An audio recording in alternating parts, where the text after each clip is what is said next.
사도행전 26장 19절에서 32절 마지막 절까지인데요. 읽기는 23절까지만 읽겠습니다.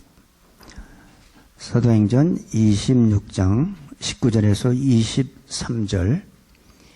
아그리빠 왕이여, 그러므로 하늘에서 보이신 것을 내가 거스리지 아니하고 먼저 다메섹에와 또 예루살렘에 있는 사람과 유대 온 땅과 이방인에게까지 회개하고 하나님께로 돌아가서 회개에 합당한 일을 행하라 선전하므로 유대인들이 성전에서 나를 잡아 죽이고자 하였으나 하나님의 도우심을 받아 내가 오늘까지 서서 높고 낮은 사람 앞에서 증거하는 것은 선지자들과 모세가 반드시 되리라고 말한 것밖에 없으니 곧 그리스도가 고난을 받으실 것과 죽은 자 가운데서 먼저 다시 살아나사 이스라엘과 이방인에게 빛을 선전하시리라 함이니이다 하니라. 아멘.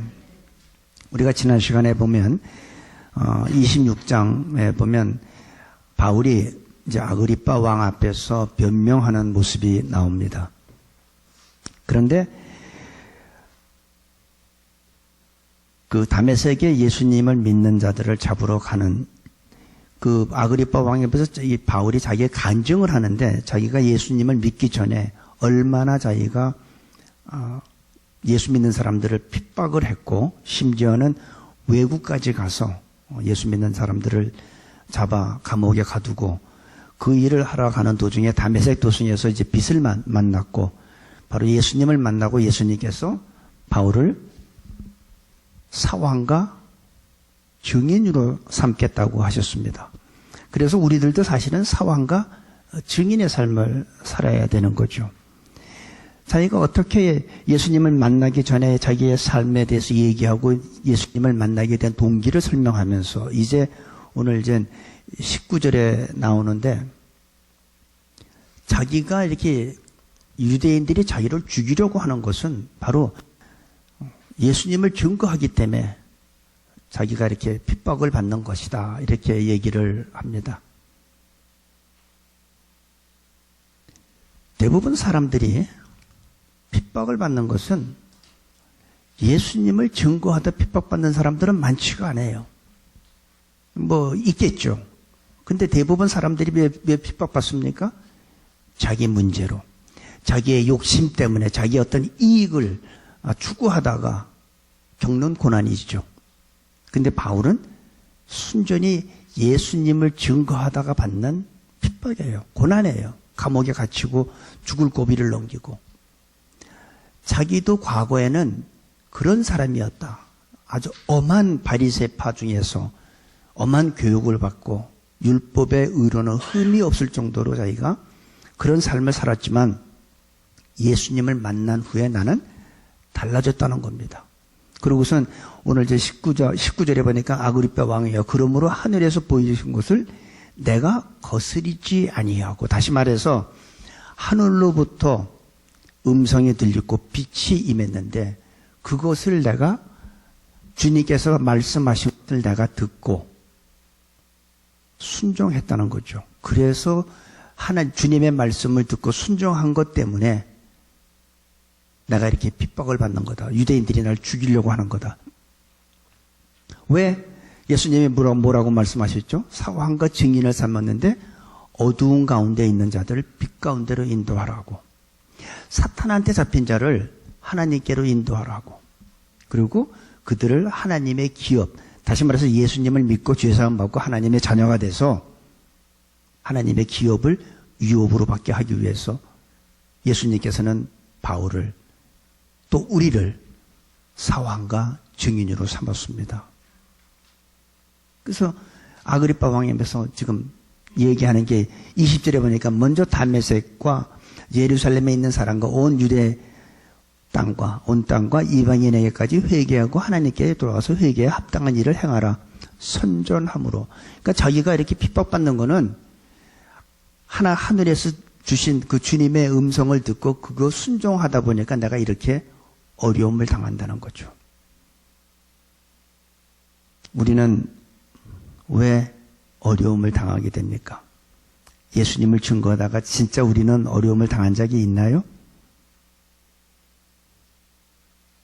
우리들의 어려운 고난은 대부분 다 이기적인 동기 때문에 어려움을 겪습니다. 한국의 정치인들도 보면 뭐예요? 다 이기적인 일 때문에, 욕심 때문에, 죄로 인해서 받는 어려움들이죠. 예수님을 전하다가 겪는 고난이 아닌데도 사람들은 어떻게 합니까? 하나님께서 내게 고난을 주셨다. 사실 하나님 때문에 고난 주신 거 아니죠. 지가 잘못해서 고난받는 거지 무슨 하나님이 고난을 주십니까? 22절, 23절에 보니까 하나님의 도우심을 받아 내가 오늘까지 서서 높고 낮은 사람 앞에서 증거하는 것은 선지자들과 모세가 반드시 되리라고 말한 것밖에 없으니 곧 그리스도가 고난을 받으실 것과 죽은 자 가운데서 먼저 다시 살아나사 이스라엘과 이만에게 빛을 선전하시리라 함이니이다 하니라. 바울은 하나님의 도우심을 받아라고 이렇게 표현을 했습니다. 우리들도 살다 보면 하나님의 도우심을 받는다고 얘기하죠. 하나님의 크신 은혜가 내게 임했다고. 하나님이 나를 도와주셨다고. 근데 바울이 얘기하는 하나님의 도우심과 우리가 생각하는 하나님의 도우심의 해석이 조금 달라요. 우리들은 어떤 걸 하나님의 도우심이라고 해요. 내가 죽을 병에 걸렸는데 막 하나님 앞에 기도했더니 하나님이 병을 고쳐줬어. 내가 아주 어려운 사망의 골짜기에 있는데 하나님이 나를 구해주셨어. 죽을 수밖에 없는 나에게 피할 길을 내주셨어. 우리는 그런 걸 갖다가 하나님이 날 도와줬다고 생각하죠. 일반적으로 우리 생각하는 게 그래요. 근데 바울은 그렇게 해석하지 않았습니다. 하나님의 도우심을 받아 내가 오늘까지 서서 높고 낮은 사람 앞에서 증거하는 것. 자기 환경은 전혀 관계없어요. 자기가 감옥에 있든 잡히든 얻어맞든 그거는 하나님의 도우심이라고 생각하지 않습니다. 높은 사람이나 낮은 사람, 모든 사람 앞에서 자기가 그리스도를 증거하는 것이 하나님의 도움이래요. 우리는 하나님의 도움을 진짜 그렇게 생각하나요? 우리가 전도하는 것이 바로 우리가 전도할 수 있는 것이 우리는 특권입니다. 아무한테나 하나님은 그리스도를 증거하고 복음을 증거하라고 안 줘요. 우리 사도행전 10장에 보면 백부장 고넬료를 볼 수 있습니다. 고넬료가 아주 의로운 사람이었죠. 하나님 앞에 기도하는데 하나님께서 천사를 보내주시죠. 고넬료한테. 요바에 가면 피장집 시몬의 그 집에 가면 베드로가 있는데 베드로를 불러다가 말씀을 들으라고 천사를 통해서 음성을 주시죠. 천사는 고넬료한테 와서 그렇게 얘기를 했어요. 천사들도 복음을 증거할 수 있는 고난을 안 주셨어요. 오직 우리들한테만 준 거예요. 천사들도 할 수 없는. 그러니까 천사도 흠모한 거예요. 하나님을 증거하는 것, 복음을 증거하는 것. 그래서 사람을 보내서 베드로를 데려다가 말씀을 들었죠. 이게 특권이고 하나님의 도우심입니다. 하나님의 은혜입니다. 우리들은 이 하나님의 은혜를 오직 내가 이렇게 어려운 공경에 처해서 구원받은 것, 하나님의 그 피할 길을 주신 것, 그걸 갖다 우리는 그런 것들만을 우리는 하나님의 도우심으로 생각해요. 물론 하나님은 우리를 도와주세요. 내가 죽을 병 걸렸을 때 나를 고쳐주시기도 하고 내가 사망의 음침한 골짜기에 있을 때 나를 건져주시죠. 그건 사실이죠. 하지만 바울은 그런 것을 하나님의 도우심이라고 생각하지 않고 높은 사람이나 낮은 사람이나 모든 사람 앞에서 내가 그리스도를 증거하는 것이 바로 하나님의 도우심이라는 겁니다. 감옥에 있어도 그게 하나님의 도움이. 우리는 감옥에 있고 질병에 못쓸 내가 병 걸리면 우리 어떻게 생각해요? 하나님의 도우심이라고 생각하지 않죠. 하나님, 내가 도대체 무슨 잘못했길래 나한테 이런 질병을 허락하시고 나한테 왜 이런 고난을 허락하시냐고 우리는 하나님 앞에 따지잖아요. 왜 납니까? 여러분들은 전도하시면서 이것이 하나님이 나한테 주신 도우심이라고 생각해 본 적 있습니까? 우리는 그걸 그렇게 생각하지 않아요. 내가 복음을 증거하는 것을 하나님의 도우심이라고 생각한다면 우리는 복음을 증거하지 않을 수가 없죠. 하나님이 오늘도 우리들한테는 복음 전할 권한을 주셨어요. 하나님은 한 사람도 멸망치 않고 다 회개하고 구원받기를 원하시는 게 하나님이죠. 그런데 우리는 복음을 내가 저 사람이 예수 안 믿는 거 알아. 아는데 저 사람한테 내가 복음을 전할까? 말까? 할까 말까 하다가 우리는 안 전하잖아요. 왜 안 전해요? 괜히 내가 그 얘기 꺼냈다 그 사람하고 관계가 좀 소목해질까 봐. 그 사람하고 조금 멀어질까 봐. 불편하게 생각할까 봐 우리는 할까 말까 하다 안 하잖아요. 왜? 하나님의 주신 이게 은혜고 하나님이 주신 사명이고 이게 하나님의 도우심이란 걸 우리가 깨닫는다면 안전할 수가 없죠. 근데 우리는 하나님의 도우심을 그런 거라고 생각하지 않기 때문에 우리는 쉽게 넘어가는 거예요. 전도를 안 하는 거예요. 아, 이제 그 듣기 싫어하는데 뭐 자꾸 그런 얘기해. 그러잖아요. 바울은 우리하고 생각하는 게 완전히 달랐어요. 자기가 감옥에 있고 억울한 일을 당하고 있는데도 불구하고 하나님의 도우심으로 높은 사람이나 낮은 사람한테 내가 그리스도를 증거하는 것을 하나님의 도우심이라고 얘기를 합니다. 우리는 복음을 전할 기회가 있어도 우리는 대부분 하나님께서 나를 사왕과 증인으로 삼았다는 걸 우리는 자꾸 망각하고 살고 하나님의 도우심을 내가 어떤 위기에 처했다가 거기서 벗어난 것만 하나님의 도우심이라고 생각하는데 오늘 이 시간부터 우리들도 생각을 바꾸시기를 바랍니다. 하나님의 도우심으로 내가 증거할 수 있는 거예요. 내가 복음 전할 수 있는 거예요. 그런데 그런 사람들을 세상 사람들은 잘 이해를 못해요. 그런 사람들은 어떻게 볼까요? 미쳤다고 그러지. 제가 처음 성령 체험하고 우선 만날 때마다 그리스도 얘기하니까 그 사람들 자기들끼리 날 가리키면서 돌았다고, 미쳤다고. 만날 때마다 그냥 그리스도의 얘기만 하니까 이해가 안 되니까 그러는 거예요. 그 사람. 세상 사람들은 예수님을 정말 제대로 믿는 사람들을 이해 못해요. 잘 미쳤어. 너무 돌았어. 왜? 왜 그럴까요? 영적인 것이기 때문에. 그들은 깨달을 수도 없고 보이지도 않는 거잖아요. 세상 사람들 눈에는 미친 것 같이 보입니다. 그러면서 24절에 보니까 바울이 이같이 변명하에 베스도가 크게 소리하여 가로되 바울아 네가 미쳤도다. 네 많은 학문이 너를 미치게 한다 하니. 베스도 총독이 그 말을 듣다가 예수님이 죽은 자 가운데서 다시 부활한 얘기를 하니까 23절에 그걸 하니까 23절 곧 그리스도가 고난을 받으실 것과 죽은 자 가운데서 먼저 다시 살아나서 다시 예수님이 죽었다가 다시 살아난 부활한 얘기를 하니까 이 베스도 총독이 너 미쳤다는 거지. 어떻게 죽은 자가 살 수 있냐 이거죠. 그래서 네가 많은 학문, 다시 말해서 지금 성경에 대해서 구약부터 쭉 얘기를 하니까 네가 성경을 너무나 많이 아는데 네가 그 성경 너무나 많이 아는 것 때문에 네가 미쳤다. 요즘 말로 말하면 뭐예요? 예수 믿어도 그렇게 광적으로 믿지 마. 응? 적당히 믿어. 그 얘기는 무슨 뜻일까요? 하나님 중심으로 신앙생활하지 말고 사람 중심으로 신앙생활하라는 얘기죠. 그 말의 뜻은. 그렇죠?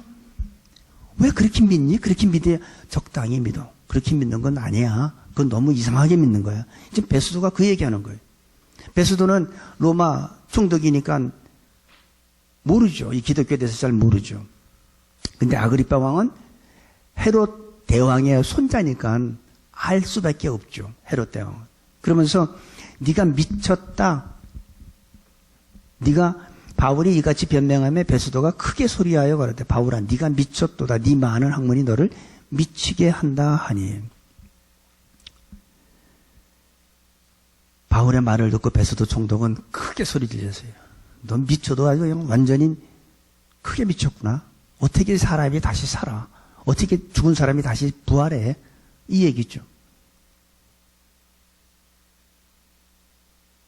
우리가 여기에서 뭐냐면 베스도 총독이 왜 이렇게 크게 소리 질렀을까요? 충격을 받아서래요. 충격을 받아서. 사람이 충격을 받으면 크게 소리 지르게 되어 있어요. 여러분, 부부간에 한번 잘 생각해 보세요. 지금까지 평생 살아오면서 부부간에 상대방이 큰 소리 날 때가 언제예요? 내가 바른 말 했을 때지. 당신 내 주머니에서 돈 꺼내갔지. 이 사실이잖아. 그러면 남편은 어떻게 해? 어떻게 해? 이게 가슴이 철렁하잖아요. 그러니까 어떻게 그걸 크게 소리지. 이 사람이 미쳤어. 왜 크게 소리? 그게 사실이 아니면 아니 이렇게 하고 끝나요. 근데 사실이니까 크게 소리 지르는 거야. 미쳤냐고 말이에요. 사람이 충격받는 건요. 사실일 때 충격받게 되어 있어요. 그게 사실이 아니면 그냥 넘어가요. 베스도는 크게 소리 질렀다는 얘기는 충격받았다는 얘기예요. 흔들렸다는 얘기예요. 죽은 사람이 다시 살아났어? 지금 그 얘기하는 거예요. 사실이 아니면 그렇게 흥분할 이유가 없는 겁니다. 무슨 말을 할 때 상대방이 화를 내죠. 왜 그런지 알죠. 사실이기 때문에. 사실일수록 상대방은 더 화를 내게 되어 있어요. 더 아니라고 좀 부정하고. 근데 사실이 아니면 신경도 안 써요. 저 사람 또 오늘 아침에 이상한 헛소리 하네 하고 말지. 그거 가지고 뭐 대부분 부부간에 또 친구간에 가만히 생각해 보세요. 큰 소리 칠 때는 다 그게 사실이기 때문에 그렇습니다. 상대방의 반응은 거칠게 되어 있습니다. 지금 바울의 말을 듣고 베스도는 당황하고 흔들린다고 우리가 볼 수가 있는 겁니다. 믿음이 없는 사람은 믿음 있는 사람을 이해하기가 어렵습니다. 어떻게 여러분은 예수님이 죽으시고 3일 만에 진짜 부활한 거 믿으세요? 그게 왜 안 믿어지냐고 우리는 하죠. 근데 안 믿는 사람들은 그게 이해가 안 돼요. 뭔가 모르지만 충격은 받지만 믿어주진 않는 거예요. 그래서 25절에 이제 바울이 이렇게 얘기합니다. 베스도 각하여 내가 미친 것이 아니요 참되고 정신 차린 말을 하나이다. 베스도가 네가 미쳤다니까 내가 미친 게 아니라 참되고 옳은 말을 하는 거다. 나는 정신이 멀쩡하다. 베스도한테 그렇게 이야기하면서 아그리빠 왕한테 도전을 합니다. 26절 왕께서는 이 일을 아시기로 내가 왕께 담대히 말하노니 이 일에 하나라도 아시지 못함이 없는 줄 믿나이다. 이 일은 한편 구석에서 행한 것이 아니로소이다. 아그리빠 왕이여 선지자를 믿으시나이까 믿으시는 줄 아나이다. 아그리빠가 바울들어 이르되 네가 적은 말로 나를 권하여 그리스도인이 되게 하려 하는도다. 아그리빠 왕도 흔들린 거예요. 베스도도 그렇고 아그리빠 왕도 그렇고 알아그리빠는 헤롯 그 왕의 후손이기 때문에 너무나 잘 알죠. 율법도 잘 알고 유대인들의 유대 그 풍습도 잘 알고 더구나 예수란 사람이 태어나가지고 십자가에 죽은 사건도 알고 부활한 사건도 모를 수가 없죠. 아그리빠 왕은. 그러니까 부인할 수가 없는 거죠. 그러니까 아그리빠도 어떻게 충격받아가지고 뭐래요? 네가 적은 말로 나를 그리스도인이 되게 하려 하는구나. 굉장히 많이 넘어온 거예요. 하마터면 이거 아그리빠가 정신 차리지 않았으면 이거 예수 믿었어요. 자기가 정신을 막 꽉 차리는 바람에 예수 안 믿었지. 그냥 넉넉히 있으면 아마 예수님 영접했을 거예요. 아그리빠 왕은 베스도 총독이 흔들렸던 것처럼 당황하면서 똑같이 흔들렸던 거예요. 네가 짧은 시간에 적은 말로 나를 갖다 그리스도인이 되게 하려 하는구나. 하마터면 그리스도인 될 뻔했다 이 얘기죠. 만약에 이 베스도 총독이나 아그리빠 왕이 어떤 감옥에 있거나 무슨 못 쓰는 뭐 질병에 걸렸거나 경제적으로 파산했으면 아마 예수님 믿었을 거예요. 그런 자기가 재판 베스도 총독은 재판관이잖아요. 재판장 자리에 앉아 있고 아그리빠는 권세가 있는 왕이었어요. 그래서 그들이 예수님을 안 믿고 네가 미쳤다, 뭐 네가 적은 말로 나를 그리스도인이 되게 하는구나 했지. 만약에 이들이 진짜 어려운 환경에 있었다면 저는 예수님 믿었다고 생각합니다. 왕이 아니었고 총독이 아니었으면 예수님 믿었을 거예요. 예수님을 믿을 기회가 왔는데 이들은 총독이라는 그 자리와 왕이라는 자리가 오히려 예수님을 믿지 못하는 걸림돌이 되었습니다. 오히려 이들이 왕이 아니었고 권세도 없고 총독도 아니었다면 아마 예수님 전 믿었을 거라고 생각을 해요. 그 정도 마음이 흔들렸고 네가 적은 말로 나를 그리스도인이 되게 하려?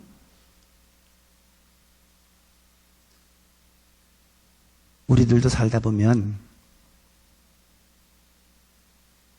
하나님께 나가는데 걸림돌은 우리들한테 없을까요? 우리들한테는 베스도하고 아그리빠 왕은 총독이라는 위치와 왕이라는 그 권세가 예수님 믿을 기회가 왔는데도 불구하고 오히려 믿지 못하는 걸림돌이 되었어요. 나는 하나님 앞에 가까이 가길 원하는데 우리한테는 걸림돌이 뭘까요? 나의 어떤 성공을 위해서? 내가 물질만 내가 조금만 더 모으기 위해서? 그런 것들이 나를 하나님 앞에 가까이 못하게 하는 걸림돌은 아닙니까? 이런 일이 오늘 우리들한테는 없게 되기를 바랍니다. 하나님 앞에 나가는 것을 막고 있는 것이 무엇일까? 나한테. 나는 오늘 이것 때문에 교회 못 가. 난 이것 때문에 못 가. 저것 때문에 못 가. 하면서 우리들도 이런저런 이유를 달면서 하나님 앞에 나가지 못하잖아요. 걸림돌이 있잖아요. 저는 어저께까지는 걸림돌이었는지 모르지만 오늘 이 시간부터는 그 걸림돌이 디딤돌이 돼서 하나 더 성숙한 한 단계 더 위로 성숙할 수 있는 그런 기회가 되기를 바랍니다. 주변 환경들이 주님을 섬기는데 방해가 됩니까? 아니면 도움이 됩니까? 라는 걸 한번 생각해 보시기 바랍니다. 나는 지금 내 주변 환경이 나한테 주어진 이런 것들이 하나님 앞에 나가는데 도움이 되나? 아니면 방해가 되나? 방해가 되는 거라면 더 이상 생각할 것도 없고 마음이 흔들릴 것도 없어. 그냥 결단하세요. 그래, 나는 먼저 그의 나라와 그의 의를 구한다. 그러면 하나님께서는 우리가 무엇을 먹고 마실 거 다 해결해 준다고 했으니까, 아니 내가 원하는 것보다 더 넘치게 주신다고 했으니까 그래, 나는 오늘 결단한다. 결단하시는 시간이 되시길 바랍니다. 29절 바울이 가로되 말이 적으나 많으나 당신뿐 아니라 오늘 내 말을 듣는 모든 사람도 다 이렇게 결박한 것 외에는 나와 같이 되기를 하나님께 원하노이다 하니라. 왕과 총독과 버니게와 그 함께 앉은 사람들이 다 일어나서 물러가 서로 말하되 이 사람은 사형이나 결박을 당할 만한 행사가 없다 하더라. 이에 아그리빠가 베스도로 일러 가로되 이 사람이 만일 가이사에게 호소하지 아니하였다면 놓을 수 있을 뻔하였다 하니라. 아그리빠 바울의 간증을 듣고 이 사람한테는 결박할 거나 죄가 없다는 거죠. 한마디 사형하거나 가두거나 결박할 것이 아무것도 없다. 이 사람은 만약에 바울이 가이사에게 호소하지 않았으면 무죄로 풀어줄 수도 있는데 안타깝다는 거죠. 근데 바울이 여기서 말하는 걸로 보면 참 우리들이 도전을 많이 받아야 되고 저는 엄청난 도전을 받았습니다. 바울이 29절에 바울이 가로되 말이 적으나 많으나 그런 건 중요한 게 아니다. 중요한 거는 말이 적고 많고 그런 게 중요한 게 아니라 내가 오늘 이렇게 결박된 곳 외에는 여러분들 모두가 다 나와 같이 되기를 원한다. 이게 얼마나 무서운 말입니까? 얼마나 교만한 말입니까? 이 바울이요, 고린도전서 우리가 11장에 가보면 이런 말이 있어요. 11장 1절. 내가 그리스도를 본받는 자 된 것 같이 너희는 나를 본받는 자 되라. 이게 얼마나 교만한 얘기입니까? 근데 바울은 그랬어요. 고린도전서 11장 1절에 내가 그리스도를 본받는 자 된 것 같이 너희는 나를 본받아라. 그것뿐만이 아니에요. 또 빌립보서에 가보면 또 있어요. 빌립보서 3장 17절. 형제들아 너희는 함께 나를 본받으라.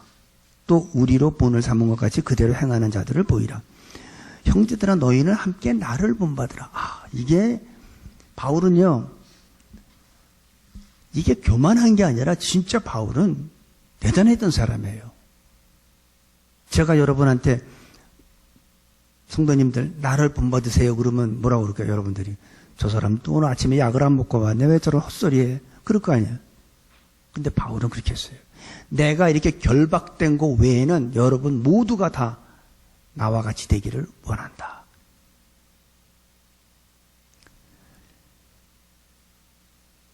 나처럼 살라고 말할 수 있냐 이거죠. 누구한테? 적어도 자기들 자녀. 여러분 자녀들한테 그렇게 말할 수 있습니까? 야, 니들 앞으로 나처럼 살아. 이렇게 말할 수 있어요, 부모님들? 자녀들한테? 그렇게 말 못하죠. 야, 너는 나처럼 살면 절대 안 된다. 나는 비록 이렇게 살았지만 너는 이런 삶 살지 마라. 너는 더 잘 살아야 돼. 우린 그렇게 얘기하죠. 저는 자녀들뿐만 아니라 우리의 주위에 아는 사람한테 나처럼 좀 살아라 하는 말할 수 있게 되기를 바랍니다. 부모의 마음이 너는 절대 나같이 살지 마라. 너는 좀 나보다 나은 삶 살아야 돼. 그러니까 교회 가지 말고 공부하고 좋은 자 가져야 돼. 이렇게 얘기하죠. 세상 거에 초점을 맞추고. 우리 부모들이 자녀들한테 야, 나만큼만 살아라 할 수 있게 되는 믿음의 부모님들이 되기를 바랍니다. 물론 자식들한테는 자기보다 더 나은 삶을 살게 해주고 싶은 것이 부모의 마음인 건 맞습니다. 근데 바울은 내가 이렇게 결박당한 것 요것만 빼고 나머지 당신들 다 나같이 되기를 원한다고 했습니다. 우리는 인생을 살면서 무엇이 인생의 성공이라고 생각할 수 있을까요? 무엇이? 내가 많은 부를 누린 것? 내가 많은 권세를 가진 것? 그런 거는 우리의 인생의 성공이 아닙니다. 적어도 내가 주위 사람들한테 나를 본받으라고 나같이 살라고 말할 수 있다면 그 사람은 성공한 사람이에요. 오늘 죽어도 한이 없는 사람이에요. 바울은 여러 번 그랬어요. 여기서도 내가 이렇게 결박된 거 외에는 모두가 다, 여러분 모두가 다 나같이 되기를 원한다. 고린도전서 11장에도 내가 그리스도를 본받은 것 같이 너희는 나를 본받아라 했어요. 항상 바울은 자신 있게 그런 얘기를 할 수 했던 걸 우리가 볼 수가 있어요. 저는 우리 새누리교회 성도님들도 오늘 이 시간부터 하나님 마음에 합한 자가 되고 성령이 감동을 주시던 환상을 주시던 음성을 주시던 그 말씀에 순종하면서 살아가면 우리들도 바울과 같이 나를 본받으라는 말할 수 있게 되는 그런 귀한 하나님의 자녀들이 될 수 있도록 축복합니다. 우리들이 그렇게 말할 수 있게 되면 얼마나 좋겠습니까? 근데 바울은 아그리빠 왕을 설득시킨 거예요. 그러니까 아그리빠가 네가 적은 말로 나를 그리스도인 되게 하려 하는구나. 결론적으로 아그리빠 왕은 바울의 간증을 듣고 아무런 죄를 발견하지 못한 모습을 볼 수 있습니다. 풀어줄 수 있었는데 가이사에게 호소하지 않았으면 바로 이 자리에서 무죄로 방면해 줄 수 있을 텐데, 근데 바울은 거기서 무죄로 나오는 게 목적이 아니죠. 바울은 로마도 보아야 하리라. 로마까지 가야 되죠. 이게 하나님의 뜻입니다. 거기서 풀어나서 자유한 몸이 되는 것이 하나님의 뜻이 아니라 계속해서 이 로마 병사들의 보호를 받으면서 로마까지 가는 게 하나님의 뜻이에요. 물론 자유롭지 못하죠. 제한됐죠. 뭐 어떨 때로는 결박받고 있을 수도 있죠. 그게 중요한 게 아니라는 겁니다. 여러분들 좀 환경이 어렵고 힘듭니까? 그 가운데서 하나님의 뜻이 무엇인지 우리는 발견해야 돼요. 감옥에 갇힌 게 중요한 게 아니에요. 로마에 가야 되는 게 하나님의 뜻인 걸 바울은 알았기 때문에 자기가 지금 감옥소에서 고난을 받고 아무런 죄가 없는데도 불구하고 계속해서 있는 이유는 하나님의 뜻. 저는 오늘 이 바울의 모습을 보면서 우리들도 도전을 받고 내가 질병에 걸리든지 억울한 일을 당해서 감옥에 가면 우리는 어떻게 합니까? 우리는 좌절해요. 왜 내가 질병에 걸렸을 때 하나님의 도우심으로 그리스도를 증거할 생각을 안 하고 한탄만 하냐 이겁니다. 내가 질병에 걸렸으니까 의사가 오고 간호사가 오고 나를 치료하고 간호하러 오는 그 사람들한테 복음 전하라는 거 아닙니까? 그래서 질병 준 거죠. 근데 우리는 하나님 왜 납니까? 바울은 환경이 중요하지 않았어요. 만나는 사람, 높은 사람, 낮은 사람 할 거 없이 유대인, 이방인, 그리스도를 증거하는 것이 바로 바울의 삶이었습니다. 내가 감옥에 있으면 간수들한테 복음 전하고 같은 죄수들한테 복음 전하잖아요. 그게 바울의 삶이었어요. 이런 하나님의 도우심을 우리는 다시 한번 깨닫고 나를 어려울 때 날 도와주고 공경에 처했을 때 피할 길을 주는 것만이 하나님의 도우심이 아니라 그리스도를 증거하는 것이 바로 하나님의 도우심이라는 사실을 다시 한번 머릿속에 우리가 각인하고 우리의 삶의 방향을 완전하게 수정할 수 있는 우리 모두가 될 수 있기를 간절히 축복하고 기도합니다. 아버지 하나님, 바울은 네가 미쳤다는 이야기를 들었습니다. 바울과 같이 우리들도 그와 비슷한 소리를 듣는 사람이 되게 하여 주옵소서. 가는 곳마다 만나는 사람마다 예수 그리스도를 증거함으로 네가 미쳤다, 네가 돌았다라는 소리를 듣고 하나님이 주신 그 사왕과 증인의 삶을 지키고 증거하는 데 부족함이 없는 저희 모두로 축복하여 주옵소서. 예수님의 이름으로 기도합니다. 아멘.